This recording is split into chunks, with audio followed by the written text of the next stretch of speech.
Hello student, আশা করছি তোমরা সকলেই অনেক ভালো আছো। আজকে আমরা আলোচনা করব এএনএম ও জিএনএম পরীক্ষার জন্য অত্যন্ত গুরুত্বপূর্ণ প্রশ্ন ও উত্তর। আজকে আমাদের প্রথম প্রশ্ন রয়েছে, সব থেকে হালকা মৌল কোনটি? এর সঠিক উত্তর হবে, এখানে সব থেকে হালকা মৌল হচ্ছে হাইড্রোজেন মৌলটি। তারপরে চলে যাব পরবর্তী নাম্বার কোশ্চেনে। পরবর্তী আমাদের দ্বিতীয় নাম্বার কোশ্চেন রয়েছে, ইউরেনিয়ামের পারমাণবিক সংখ্যা কত? এর সঠিক উত্তর হবে, ইউরেনিয়ামের পারমাণবিক সংখ্যা হচ্ছে অপশন সি অর্থাৎ 92টি। 92টি হচ্ছে ইউরেনিয়ামের পারমাণবিক সংখ্যা। তারপরে চলে যাব পরবর্তী নাম্বার কোশ্চেনে। পরবর্তী আমাদের তৃতীয় নাম্বার কোশ্চেন রয়েছে, এদের মধ্যে কোনটি মাপক যন্ত্র নয়? এর সঠিক উত্তর হবে, এখানে মাপক যন্ত্র নয় হচ্ছে পিকোমিটার। তারপরে চলে যাব পরবর্তী নাম্বার কোশ্চেনে। পরবর্তী 4 নাম্বার কোশ্চেন রয়েছে, রকেটের কার্যনীতি কার সূত্র মেনে চলে?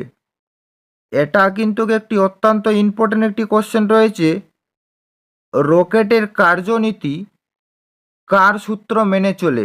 এর সঠিক উত্তর হবে, রকেটের কার্যনীতি হচ্ছে অপশন ডি অর্থাৎ ভরবেগের সূত্র মেনে চলে। তারপরে চলে যাব পরবর্তী নাম্বার কোশ্চেনে। পরবর্তী আমাদের 5 নাম্বার কোশ্চেন রয়েছে, চাঁদে কোনো বায়ুমণ্ডল নেই কেন?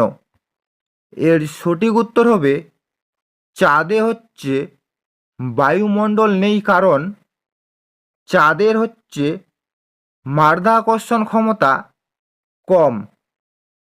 তারপরে চলে যাব আমাদের পরবর্তী নাম্বার কোশ্চেনে। পরবর্তী আমাদের 6 নাম্বার কোশ্চেন রয়েছে, বিশুদ্ধ লোহার রং কেমন? এর সঠিক উত্তর হবে, বিশুদ্ধ লোহার রং হচ্ছে ধূসর সাদা। তারপরে চলে যাব পরবর্তী নাম্বার কোশ্চেনে। পরবর্তী আমাদের 7 নাম্বার কোশ্চেন রয়েছে, বাতাস কোন ধরনের পদার্থ? এর সঠিক উত্তর হবে, বাতাস হচ্ছে এখানে মিশ্র পদার্থের উদাহরণ। তারপরে চলে যাব পরবর্তী নাম্বার কোশ্চেনে। পরবর্তী 8 নাম্বার কোশ্চেন রয়েছে, জার্মান সিলভারের কোন ধাতুটি থাকে না? এর সঠিক উত্তর হবে, জার্মান সিলভারের হচ্ছে অপশন বি অর্থাৎ সিলভার ধাতুটি থাকে না। এটাও একটি অত্যন্ত ইম্পর্টেন্ট একটি কোশ্চেন রয়েছে, জার্মান সিলভারের কোন ধাতুটি থাকে না? তারপরে চলে যাব পরবর্তী নাম্বার কোশ্চেনে। পরবর্তী আমাদের 9 নাম্বার কোশ্চেন রয়েছে, অগ্নি নির্বাপক যন্ত্রে কোন অ্যাসিড থাকে? এর সঠিক উত্তর হবে, অগ্নি নির্বাপক যন্ত্রে হচ্ছে অপশন ডি অর্থাৎ ঘন সালফিউরিক অ্যাসিড থাকে। তারপরে চলে যাব পরবর্তী নাম্বার কোশ্চেনে। পরবর্তী 10 নাম্বার কোশ্চেন রয়েছে, কোন যন্ত্রে যান্ত্রিক শক্তি তড়িৎ শক্তিতে রূপান্তরিত হয়? এখানে 4টি অপশন দেওয়া রয়েছে, কোন যন্ত্রে যান্ত্রিক শক্তি তড়িৎ শক্তিতে রূপান্তরিত হয়?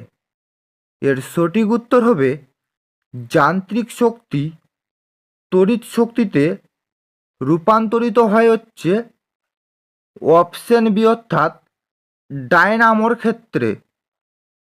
তারপরে চলে যাব পরবর্তী নাম্বার কোশ্চেনে।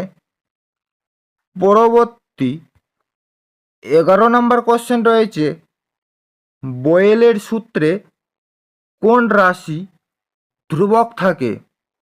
এর সঠিক উত্তর হবে, বয়েলের সূত্রে হচ্ছে ভর ও উষ্ণতা ধ্রুবক থাকে। তারপরে চলে যাব পরবর্তী নাম্বার কোশ্চেনে। পরবর্তী 12 নাম্বার কোশ্চেন রয়েছে, নিচের আদর্শ জ্বালানির অন্যতম বৈশিষ্ট্য কোনটি? এর সঠিক উত্তর হবে, নিচের আদর্শ জ্বালানির অন্যতম বৈশিষ্ট্য হচ্ছে উচ্চ তাপন মূল্য।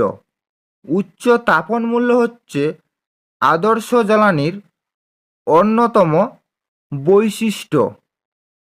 তারপরে চলে যাব পরবর্তী নাম্বার কোশ্চেনে।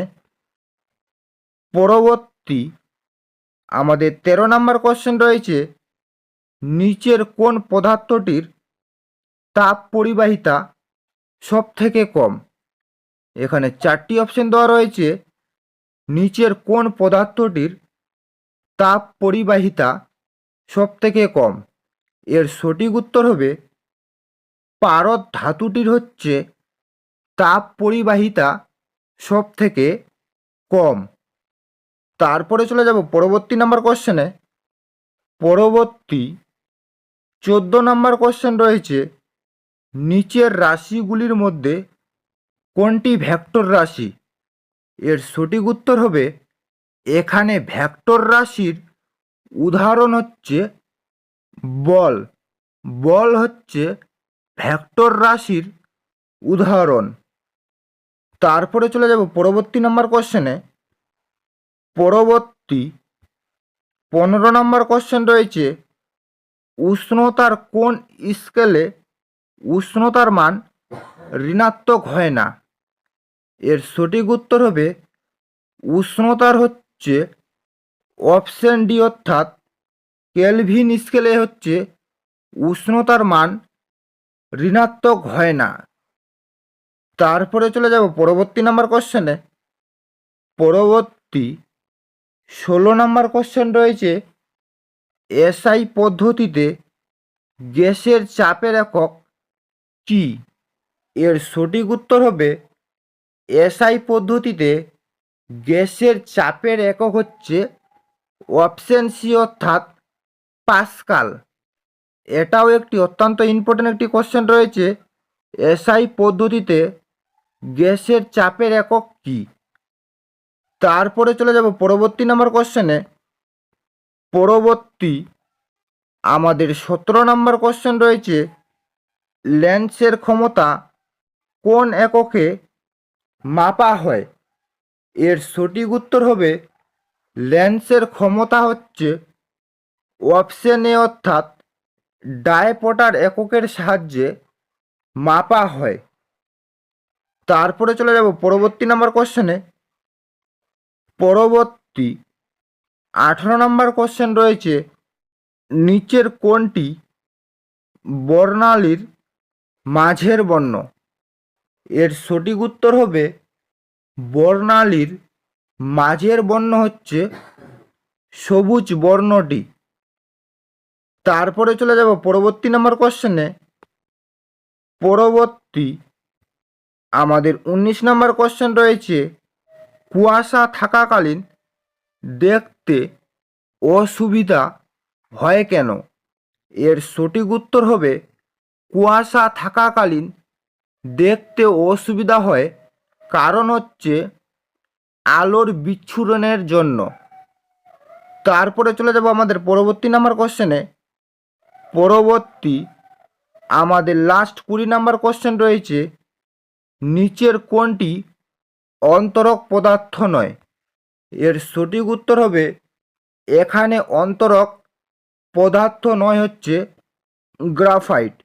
গ্রাফাইট হচ্ছে অন্তরক পদার্থ নয়। এই ছিল মূলত আজকের আমাদের আপডেট।